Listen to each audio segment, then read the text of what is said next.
Welcome. I hope some more people will be joining shortly. This is our VR workspace uh, called Horizon Workrooms. We meet in here at least once a month as a group and then sometimes for extra meetings. And today we'll be presenting our panel from inside of VR. And I'm going to go ahead and share my screen up on your screen. Hopefully you should be seeing now a split screen where you can see the room and the presentation. So I'll try to make up for some of the lost time.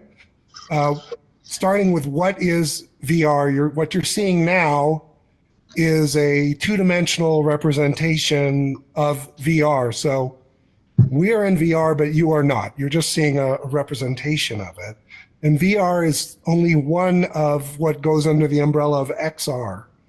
Includes virtual reality, mixed reality, and augmented reality. And today we want to be talking about, we're mostly focused on virtual reality, but a lot of what we'll be talking about could be expanded to include augmented and mixed reality. You really can't appreciate what it's like to be in here until you're in here.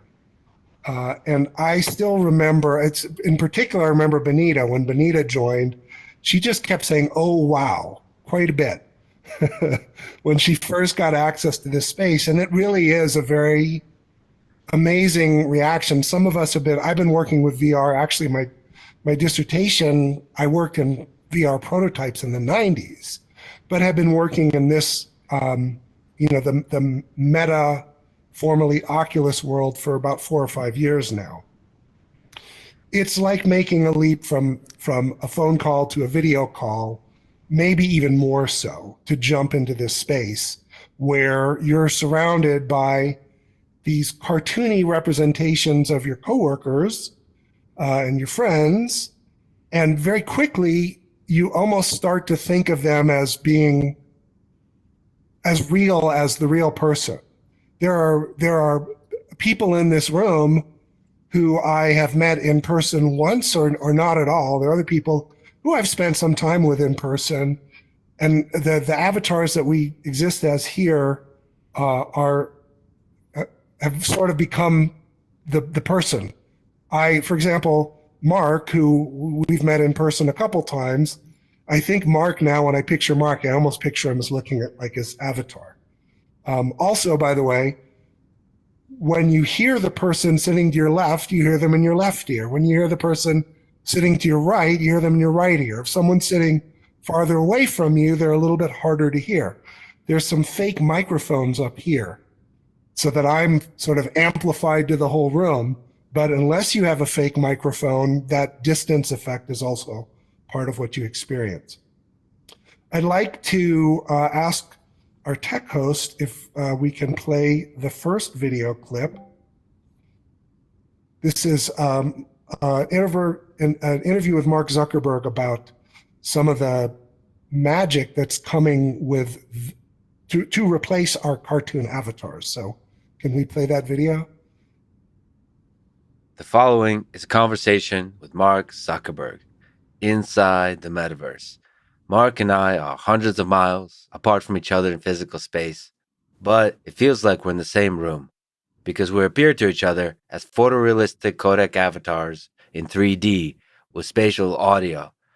This technology is incredible, and I think it's the future of how human beings connect to each other in a deeply meaningful way on the internet. These avatars can capture many of the nuances of facial expressions that we humans use to communicate emotion to each other. Now, I just need to work on upgrading my emotion expressing capabilities of the underlying human. This is the Lex Friedman podcast. And now, dear friends, here's Mark Zuckerberg.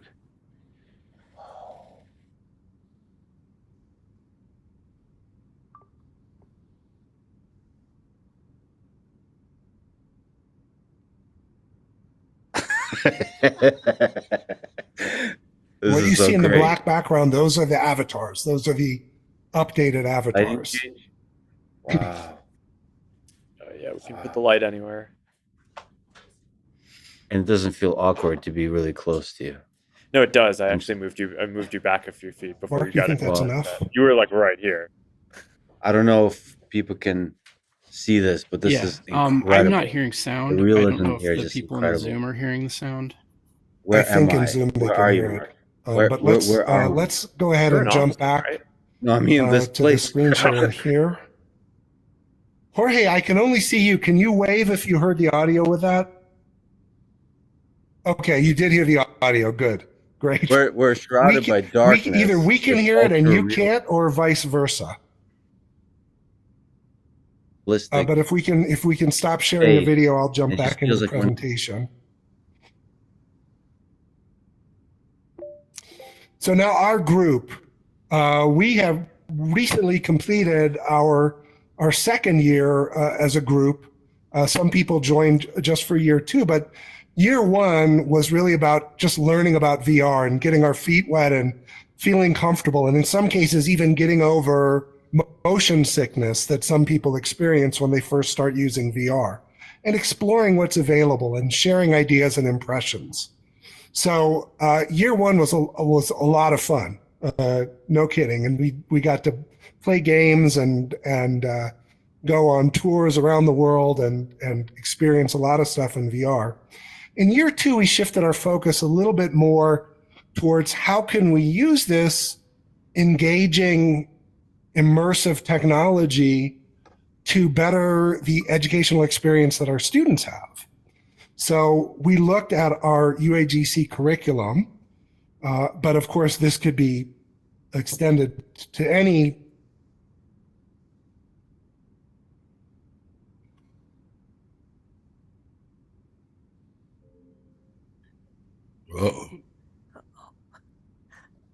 It's a pitfall of VR. Hang on, he'll be back. It's like the virtual reality version of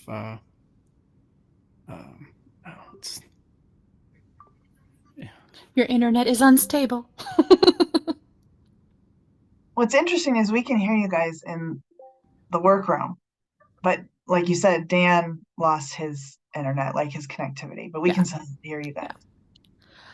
Yeah, the rest of us are still stable. yeah.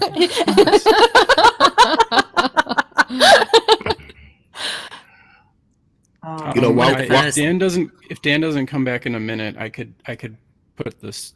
I'm gonna get it ready in case he doesn't come back. Yeah, that's a good idea.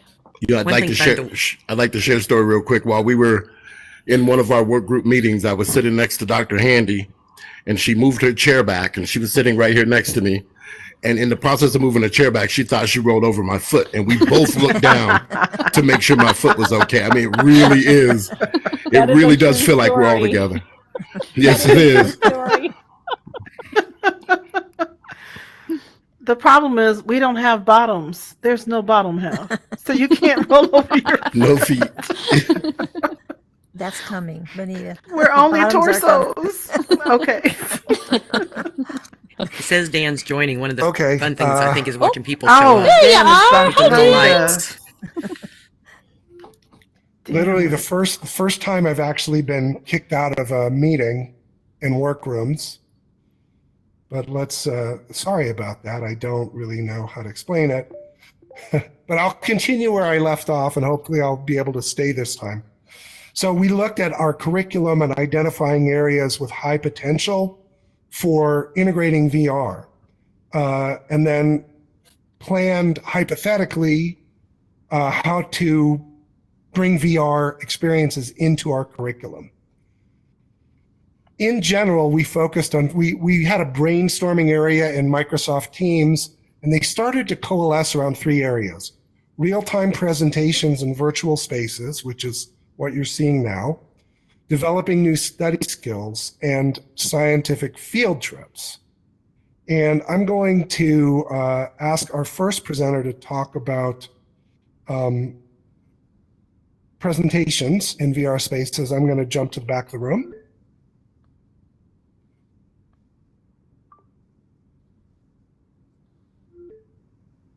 Okay, thank you, Dan. Okay, so to make up for the lost time that we had, I'm gonna be quick in some of the slides. As Dan said, we came up with 3 areas. And the first area that I mainly worked on was the presentation in real time in VR.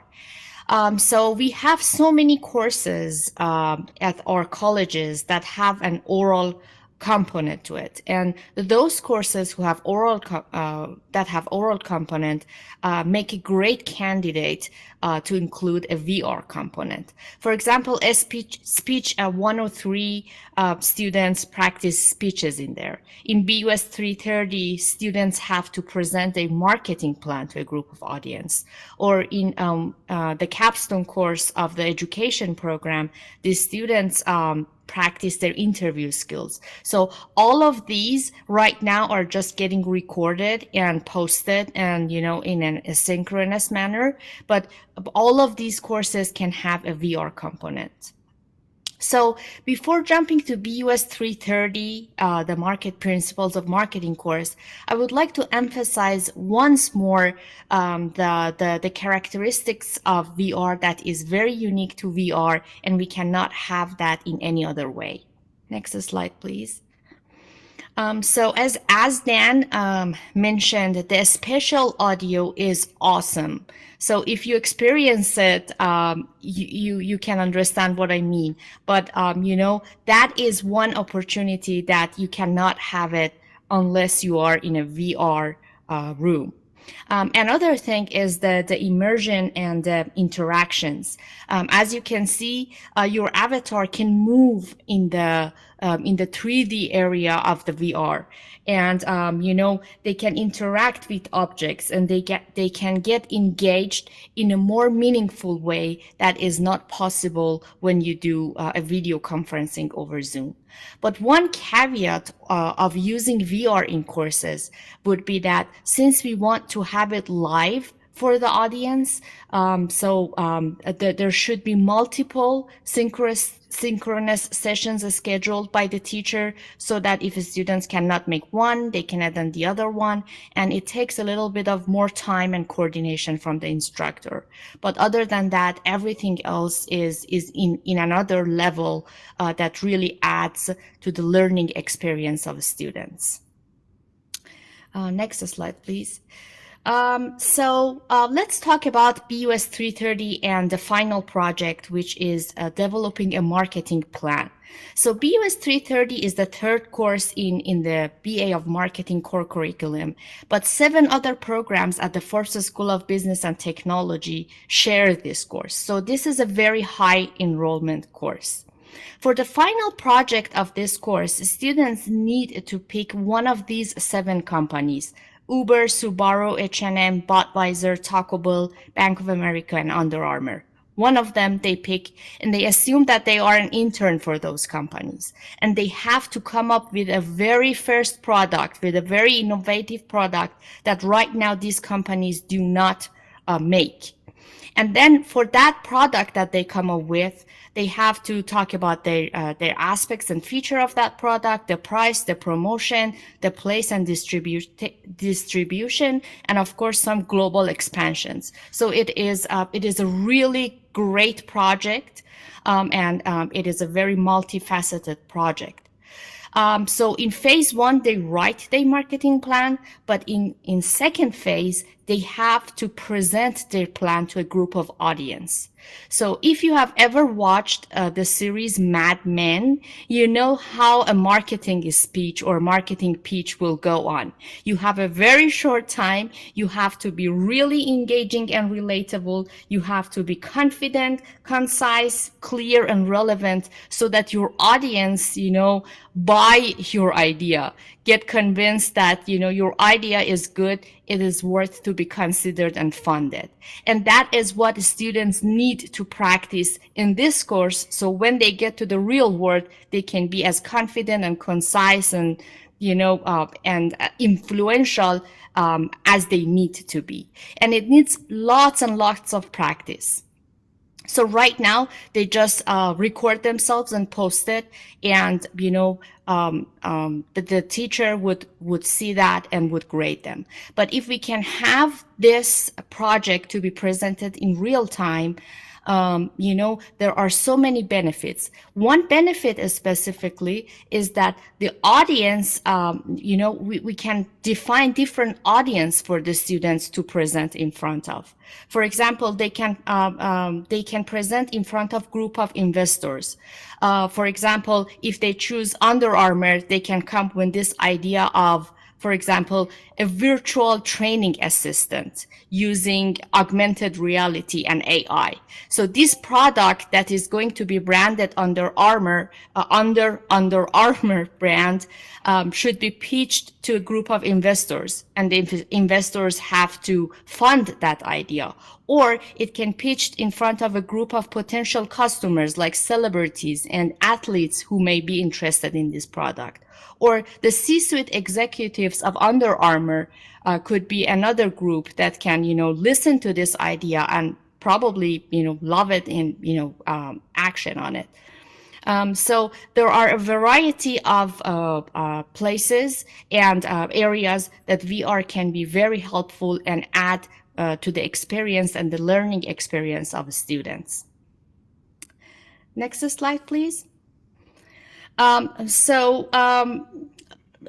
Again, presenting in VR doesn't need physical travel. It doesn't need a lot of investment other than the headset that can also be loaned to the students, but it can bring a level of experience to students that really can help them with especially their oral presentations or speeches or that oral component of their course. And now that we are talking about presentation, there are other aspects of presentation. For example, you can have another setting of the room if you need a different type of room with a podium and audience. And I would like I want to ask Dan to please show us different settings or room configuration that can happen in VR. Yeah, for those of you who have taught in the traditional classroom, you may dream of being able to reconfigure a room as quickly as this, but let's go into breakout rooms.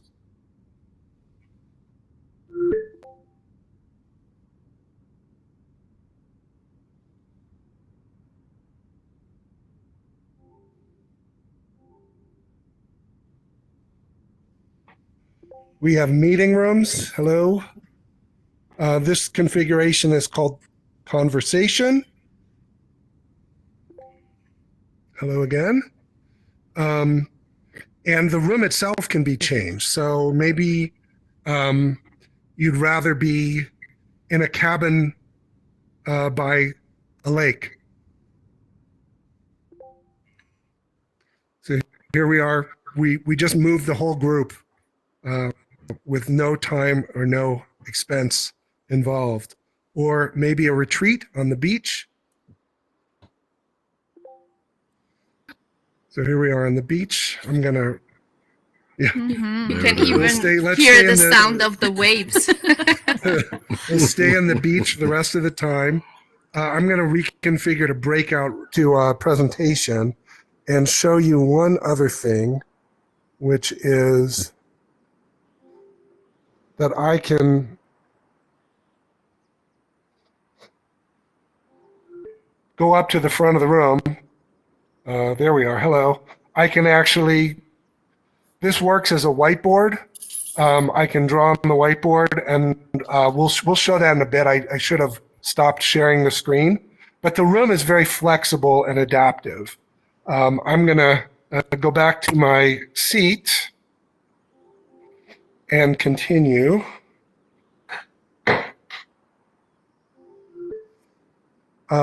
And let's go ahead and jump forward to study skills group.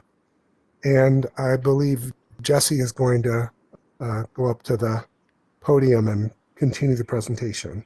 And I'm getting there. Give me 1 second because my hand controls are not getting me where I need to be.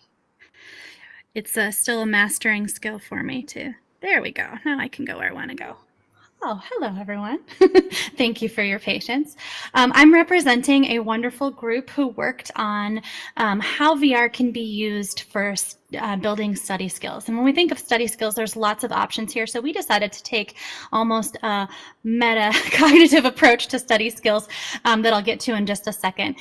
We listed a couple of possible courses that use some specific study skill opportunities here at UAGC, but to be honest, study skills are pervasive across all courses at an higher education university. So what we were looking for specifically were courses that had assignment components that were building study skills.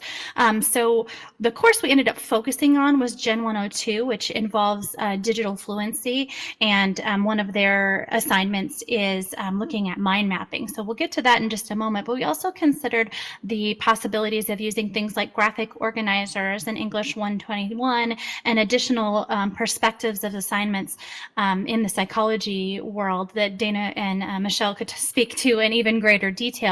All of these had a lot of potential with assignments that already existed, but we did decide to focus specifically on the Gen 102 course. These assignment applications, the VR applications, can support assignment formatting. They can support durable skills such as presenting, but even beyond that, as well as the study skills. And as I said, we did choose to focus for our purposes on Gen 102 with digital fluency. And one of the first assignments in that course is mapping a digital ecosystem. And at this stage, this is done with an application, either a web application or a two-dimensional application. And we decided to explore VR options that might be able to expand beyond that and bring in some collaboration as well, which is one of the other beautiful things that VR can do. The learning outcomes of this particular assignment involve evaluating digital tools, creating digital content, but bringing in that VR aspect expands the ability to collaborate on your digital footprint and your digital ecosystem. Dan, if we can go to the next slide. As I said, study skills are pretty pervasive. This area that we're focusing on with the mind mapping and the digital footprint, as well as other areas, can be. We can explore all the different virtual reality apps that can support durable skills and concepts that are either difficult to teach at virtual institutions like UAGC, or they're simply impossible. So there's no way that we could get an entire group of students into the same space here in a virtual environment in the way that you can in VR. VR does permit students to do things they can't experience using traditional methods. Again, we're going from two-dimensional to three-dimensional. We're bringing in those same components that Avisha and Dan mentioned, where there's opportunities to kinesthetically interact with your environment in these study skills apps when you're working on things like study groups or other options for developing study skills, or graphic organizers or mind mapping, which you'll see shortly. This gives you that opportunity to truly interact with the environment and bring in all of those senses. I think there's one more there. It also gives the opportunity for applications that bring in hands-on skills and interactive that's truly interactive, so to speak.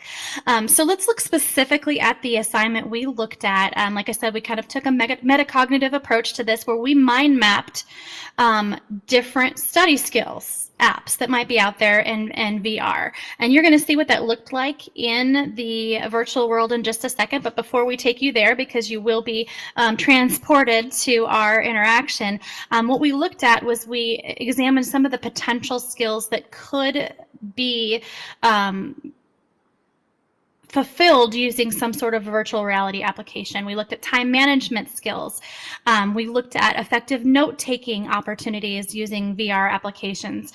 We looked at mind mapping, which is what you'll see in just a moment. We also looked at effective reading strategies. We looked for apps that would support visual and multimedia learning.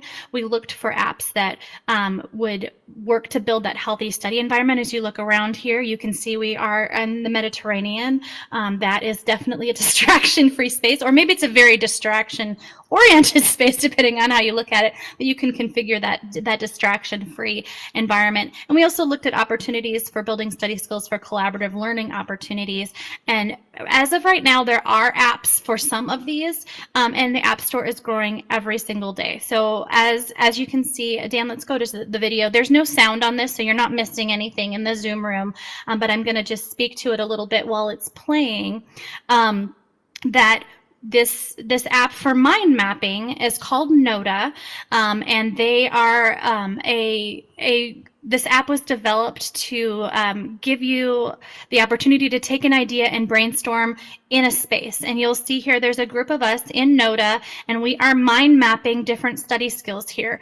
The app allows you to create a bubble, which is an idea and a thought, and you can label it. And then in the pop-up that you and everyone in the room can see, you can start adding descriptions, you can add videos, you can add links, you can add different photos, you can change the shape of the bubble, you can change whatever it is. And then in a mind map, a two-dimensional mind map, there's a line that connects it. Well, in this three-dimensional space, you can see you can connect one idea to the other from those that are also mind mapping. The other beautiful thing about this app, NODA, is it can be synchronous and asynchronous. So you can leave the room and come back to the room and see everything that your collaborators have added since you've been there last. And all of those details remain there after you leave the room. It just gives a great opportunity for expanding that collaborative and that kinesthetic approach to a mind mapping activity. And again, this is just the tip of the iceberg. There are so many different apps available to look at different study skills. So with that, and to honor our time, I'm going to go ahead and pass it over to Mark as soon as I can leave the podium.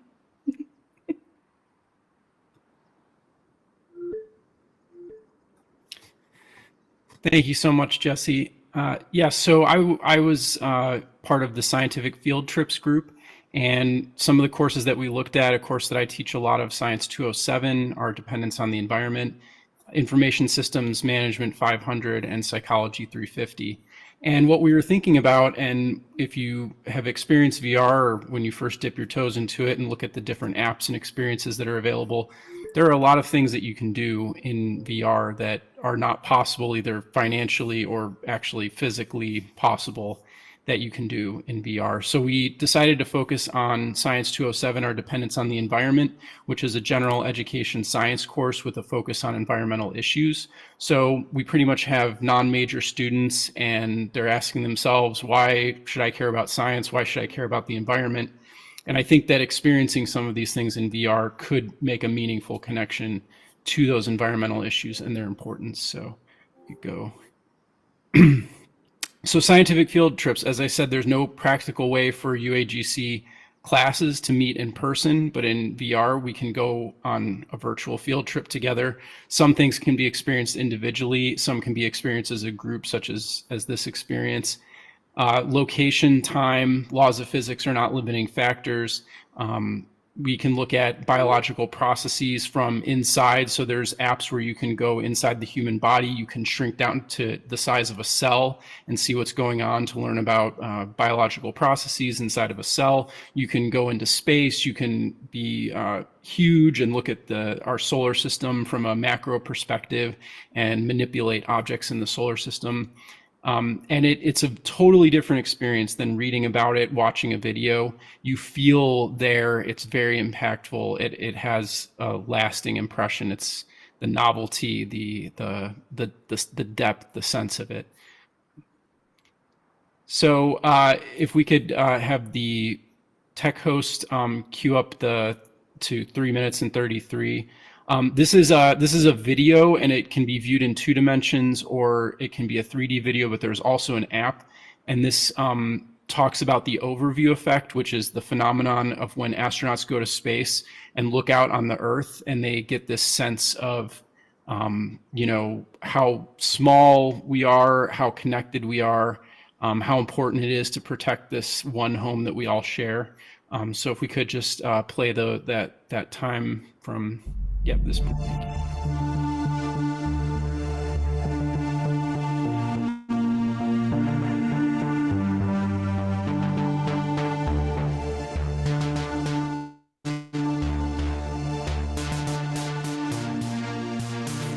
My first impression of watching the Earth from space is, this is beautiful. This is alive. This is isolated. We see up to 2,500 kilometers away. So within few seconds, what you see is totally different from what you saw like half a minute before. It is beautiful. It is beautiful because the scene is very contrasted.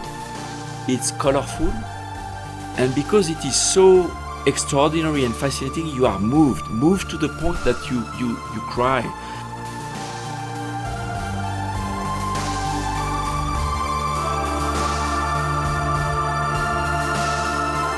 And then I looked at the horizon because I wanted to see the atmosphere from a side. The atmosphere has the thickness of a sheet of paper. So this is when I realized that life is fragile. Could we jump to the next video, would you say? Okay, thank you. Oh, and okay, before we play this next video, so yeah, and again, you're watching this video in 2 dimensions, which you can also experience in 3 dimensions. And when you experience it, it fills your entire space, your entire visual field. You can look around, you can look out on the Earth as if you were in space, and it just really gives you that perspective. This next app, this is an app, and it is has a lot of big partners. I believe the United Nations, and it highlights environmental issues and the people that are working on them all over the world and the impact it has on them. Again, it's going to look like a video, but I've done some of these experiences in the app, and it feels like you are right there. You can look around. The people have a sense of 3-dimensional depth.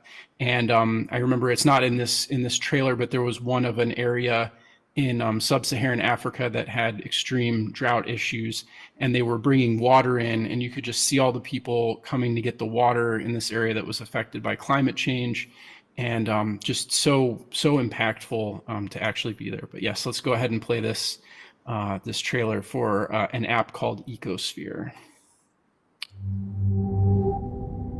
On the last season of Ecosphere, we explored the wildest places on Earth.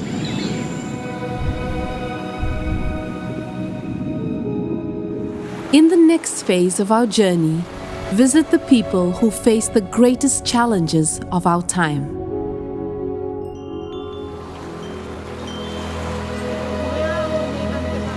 These communities are working with the United Nations to preserve how they live in balance with nature. Learn how the South Pacific Islands are building resilience and adapting to the impacts of climate change. Discover how Colombians are achieving peace with each other and the world after 50 years of armed conflict. These are the stories of humanity that reach the heart of our planet. These are the stories of Ecosphere. If we can Awesome. Thank you for that. Go ahead. So as we can see, VR, it really started with, entertainment, gaming, that sort of thing. But there are a lot of really great educational apps out there, and a lot of meaningful and impactful experiences that our students can have in places together or individually that they can't otherwise. So I'm going to turn it back over to Dan. Yeah, I'm going to stay here. Hopefully everyone can hear me from up here. So that's what we've been working most of the last year on, trying to brainstorm how we can actually put this into practice. And the next logical question is, when is this going to happen? Are we going to be able to do this in 10 years? Are we going to be able to do this in 5? Maybe in 3 years? Well, the surprising answer is it's already started to happen. And I'm going to ask Michael Hayden if he can jump up, or you can present from here about what's happening in Tech 100 with VR. Thank you, Dan. Yeah, Tech 100 course, it became live on the 17th of October, and this includes a live learning virtual reality experience. So the information technology interactive experience. It's a different spin on a live learning as you see it in other courses. Again, this is going to be optional for now, but in 2024, I intend to make it a mandatory class. Students can come in various ways. They can come in through the integrated LTI for the Zoom, just as our attendees are here. They can also come through workrooms. But this is a fully immersive learning experience with our actual UAGC students, and we've been doing this for about 3 weeks now. On day one, we have students complete an entry poll. We scrape information really to just gauge the interest in virtual reality, and then inventory our students for whoever has a headset currently. During the class, we have a live learning tab, which includes providing guidance on how to attend, whether you're going to attend through the meeting, the workroom, or with your Oculus. They self-select and register on a basically just a calendar that's on that page, and they'll be able to add those info sessions. We open it up to where they're able to access the workrooms through their headsets, and then provide the information how to utilize the desktop version of workrooms as well. With that integration right now, you're able to share different documents. So it's maybe the preferred method, whereas in Zoom, the integrations aren't quite interactive yet. We are working on an integration right now. We have it built where everyone from Zoom right now, when you're texting, I can actually get your text inside of my workrooms environment. So we can interact, and then we combine all of the text elements. But additionally, with that, the sessions that we hold, these are very unique. They're every other Wednesday and Saturday. They're every other week, Wednesday and Saturday.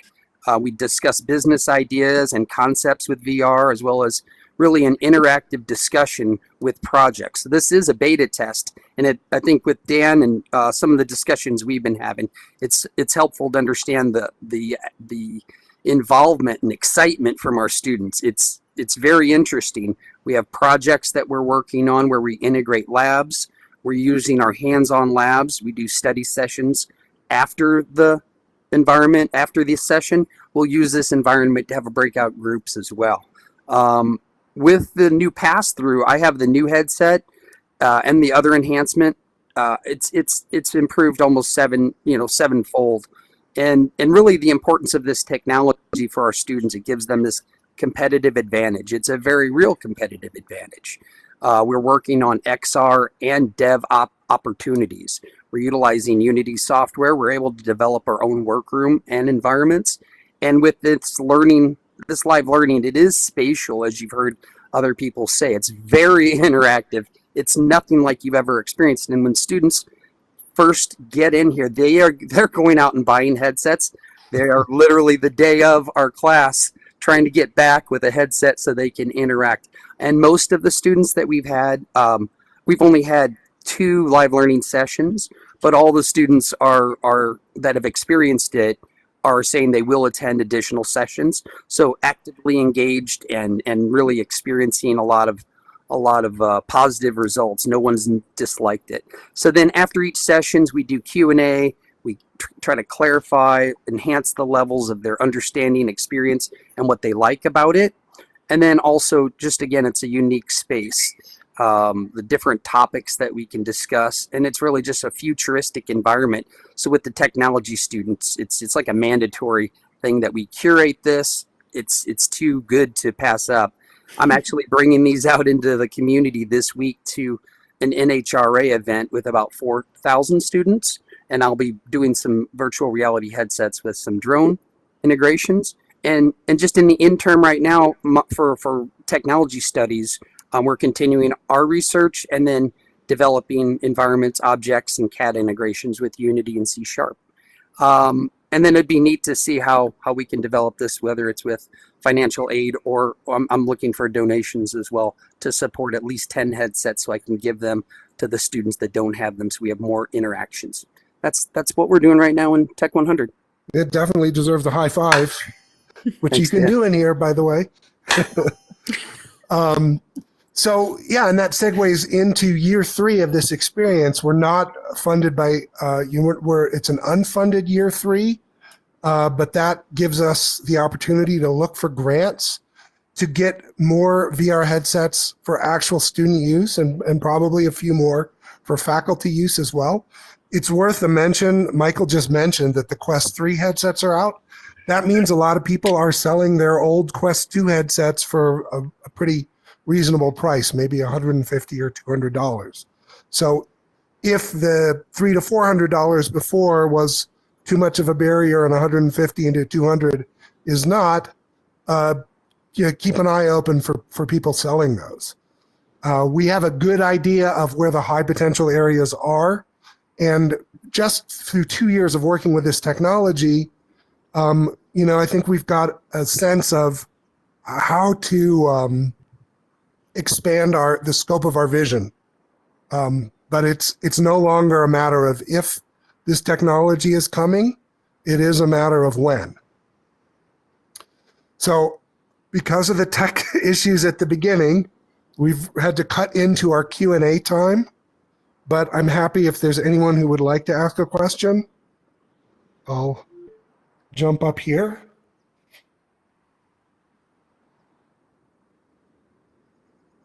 I just have a comment.